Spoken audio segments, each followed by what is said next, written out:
आउज़ बिल्लाहि मिनश शैतानिर रजीम बिस्मिल्लाहिर्रहमानिर्रहीम। शुरू अल्लाह के नाम से जो बड़ा मेहरबान नहायत रहम करने वाला है। लाखों करोड़ों दरूदो सलाम हो कमली वाले आका मोहम्मद मुस्तफ़ा सल्लल्लाहु अलैहि वसल्लम पर जो ख़ातमुन नबिय्यीन है, जो ख़ातमुल मुरसलीन है कि जिनके बाद ना कोई नबी है ना कोई रसूल है। लाखों करोड़ों दरूदो सलाम हो आले बैत पर। अस्सलामु अलैकुम। आज वीडियो लेकर मैं आपकी खिदमत में हाजिर हुई हूँ। वो एक ऐसा अमल है कि जैसा कि बहुत से लोग कहते हैं कि हम वज़ाइफ करते हैं, हम तो 5 वक्त की नमाज़ पढ़ते हैं, लेकिन हमारे मसाइल ख़त्म नहीं होते, हमारी दुआएं कबूल नहीं होती। तो इंशाअल्लाह ताला आज वो चंद गलतियां हैं जो मैं आपसे ज़िक्र करूंगी। अगर ये आप नमाज में करते हैं या दुआओं में करते हैं तो आपकी 100% इसी वजह से नमाज या दुआ कबूल नहीं हो रही है। तो आप लाजमी इसको गौर और तवज्जो से सुने, क्योंकि नबी करीम सल्लल्लाहु अलैहि वसल्लम का इरशाद मुबारक इसके हवाले से मौजूद है। वीडियो जिक्र करने से पहले मैं गुजारिश करना चाहूँगी कि अगर आप मेरे चैनल पर नए हैं या मुझे पहली मर्तबा सुन रहे हैं तो मेरे चैनल को सब्सक्राइब ज़रूर कर दें। मज़ीद अपडेट्स के लिए बेल नोटिफिकेशन को भी ऑन करें। अल्लाह ताला कुरान करीम में फरमाते हैं, जो अपने वालदैन का शुक्र अदा करता है तो उसने अल्लाह का शुक्र अदा किया है। तो इसलिए वालदैन की जो रज़ामंदी, उसमें अल्लाह की रज़ामंदी शामिल है। चौथा शख्स जो है वो सूद खोर अगर कोई है, कोई सूद लेता है, तो इस शख्स की ना नमाजें कबूल होती हैं ना दुआएं कबूल होती हैं। जो सूद खोर इंसान है वो सुबह शाम हराम खाता है। सूद तो वैसे भी हराम है। जो सुबह शाम हराम खाता है, हराम खाने वाले की ना तो नमाज कबूल होती है ना दुआएं, अल्लाह उसके मुंह पर मार देते हैं। इसी तरह से पांचवा वो शख्स है जो अच्छे तरीके से वुजू नहीं करता। बहुत से लोगों का वुजू का तरीका अच्छा नहीं है। हमारे चैनल पर वुजू का मुकम्मल तरीका, मुकम्मल जो है वो तरीक़ेकार से मैंने दिया हुआ है। अगर आपने नहीं देखा तो आप लाजमी देखें। तो अगर तो आप इन 5 किस्म के लोगों में शामिल हैं, मेरी बहनों मेरे भाइयों, तो आपकी फिर दुआएं नमाजें कैसे कबूल होंगी। आपको चाहिए कि इन चीज़ों का ख्याल रखें कि हमारी हमारी कोई ऐसी कोताहियाँ तो नहीं है, कोई हमारी ऐसी जो इन 5 चीज़ों में मैंने जिक्र किया आपके अंदर नहीं है। तो इंशाअल्लाह ताला आप फिर यकीन के साथ करें, अल्लाह ताला आपको ज़रूर आपकी परेशानियों से निकालेंगे। इसके हवाले से नबी करीम सल्लल्लाहु अलैहि वसल्लम से पूछा गया कि वो लोग जो कहते हैं कि हम में तो ये निशानियां नहीं है, लेकिन फिर भी अगर आप चाहते हैं आपको पता चले कि आपकी नमाजें दुआएं कबूल हो रही हैं या अल्लाह आपसे राज़ी है, तो कैसे पता चलेगा कि हमारी दुआएं कबूल हो रही हैं या नहीं।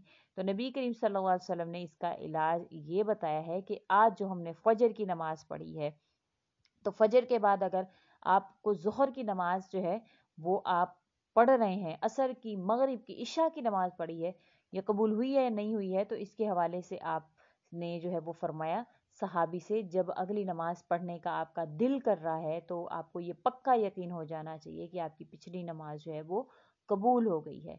जब आपके अंदर नमाज का शौक़ आएगा, फिर आप ना तो शराब के करीब जाएंगे, ना आपके अंदर ये तमाम हराम चीज़ें आएंगी। आपके अंदर इंशाल्लाह ताला आपके अंदर जुल्म भी नहीं आएगा, आपके अंदर रहम आएगा। अल्लाह ताला आपकी ज़बान को मिठास वाला बना देंगे।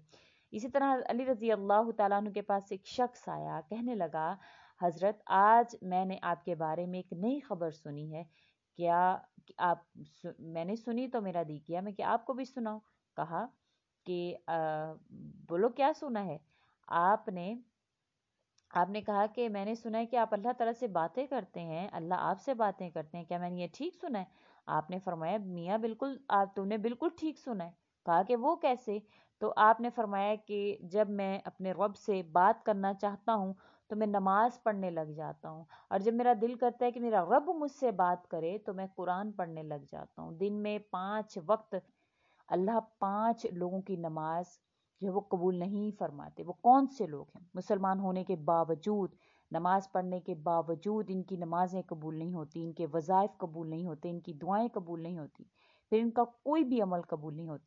अल्लाह ताला इन 5 कमबख्त लोगों की नमाजें दुनिया में ही इनके मुंह पर मार देते, इनके वज़ाइफ, इनकी दुआएं इनके मुंह पर मार देते। पहला वो शख्स है जो अपनी बीवी को रुलाता, बातों बातों पर अपनी फैमिली के साथ झगड़ा करता है, लड़ाई करता है। अल्लाह इस शख्स की नमाज कबूल नहीं फरमाते। मुझे बताएं, जिसकी नमाज ही कबूल नहीं होती तो दुआ कहाँ से कबूल होगी। इसका कोई भी अमल कबूल नहीं होता।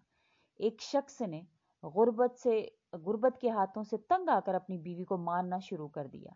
اپنی بیوی کو پیٹنا شروع کر دیا، بیوی کو روزانہ مارتا تھا، گھر میں لڑائی کرتا تھا، جھگڑا کرتا تھا، بیوی کو ذلیل کرتا تھا، طرح طرح کی اذیتیں دیتا تھا، طرح طرح کی تکلیفیں دیتا تھا۔ تکلیفیں اور اذیتیں کیوں دیتا تھا؟ صرف اس وجہ سے جب سے تو میرے گھر میں آئی ہے میرا جنازہ نکل گیا ہے، میں اچھا خاصا عروج پر تھا، غربت مجھ پر آ گئی ہے۔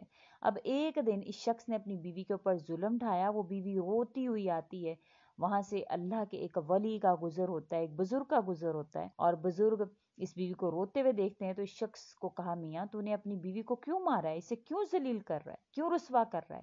اس کے اوپر کیوں ظلم ڈھا رہا ہے؟ اس شخص نے کہا، حضرت جی اس کمبخت کو اپنے گھر میں جب سے لایا ہوں تب سے میری غربت ہی ختم نہیں ہو رہی، میری غربت عروج پر ہے، جبکہ میں اچھا خاصا کماتا تھا۔ اس عورت کو جب سے گھر پر لائے میں غریب ہوتا جا رہا ہوں، اتنا غریب ہوں کہ صبح کو کھاتا ہوں تو شام کو کھانے کے لیے نہیں ہوتا، شام کو کھاتا ہوں تو صبح کو کھانے کے لیے نہیں ہوتا، میں اتنا غریب ہو گیا ہوں، پریشانیوں نے مجھے آ گھیرا ہے، دکھوں نے آ گھیرا ہے، ٹینشنوں نے، طرح طرح کی مصیبتوں نے مجھے لپیٹے میں لے لیا۔ اب اس بزرگ نے کہا، میاں میں تمہیں حضرت علی رضی اللہ تعالیٰ عنہ کا فرمان سناتا ہوں۔ ایک دن حضرت علی رضی اللہ تعالیٰ عنہ شیر خدا خطبہ فرما رہے تھے، آپ نے خطاب کے دوران آپ فرمانے لگے، لوگوں جو شخص اپنی بیوی کو رلاتا ہے، جو شخص اپنی بیوی کے اوپر ہاتھ اٹھاتا ہے، غصہ کرتا ہے، اس کو ذلیل کرتا ہے، طرح طرح کی پریشانیاں دیتا ہے، تو آپ نے فرمایا اس شخص کی ایک تو نماز قبول نہیں ہوتی، اس شخص کی پڑھی نماز دنیا میں ہی اللہ تعالیٰ اس کے منہ پر مار دیتے ہیں، اس کی پڑھی ہوئی نماز قبول نہیں ہوتی۔ دوسرا، اس کے گھر سے برکت اٹھا لی جاتی ہے، اس کے گھر میں برکت رحمت اٹھا لی جاتی ہے، رحمت اور برکت کا کوئی نام و نشان اس کے گھر میں نہیں رہتا، اس کے گھر سے امیری کا جنازہ نکل جاتا ہے۔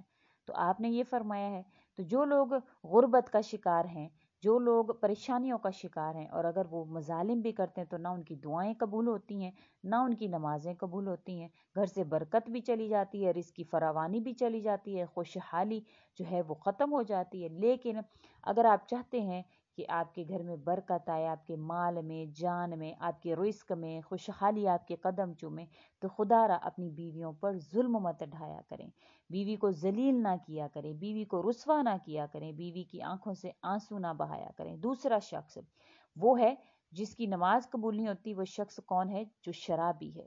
شرابی شخص کی نماز قبول نہیں ہوتی، اس کے منہ پر مار دی جاتی ہے، شرابی شخص کی دعائیں قبول نہیں ہوتی، اس کے منہ پر مار دی جاتی ہیں۔ اللہ تعالیٰ کو نہ اس کی نمازوں کی ضرورت ہے، نہ اس کی دعاؤں کی ضرورت ہے۔ اللہ تعالیٰ خود قرآن کریم میں فرماتے ہیں کہ اگر تم نشے کی حالت میں ہو تو نماز کے قریب مت آؤ۔ ایک جو وہ شخص ہے جو سود خور تھا، اب پیسہ اس کے پاس بہت زیادہ تھا، اس نے شراب پینا شروع کر دیا، شراب کے نشے میں لگ گیا۔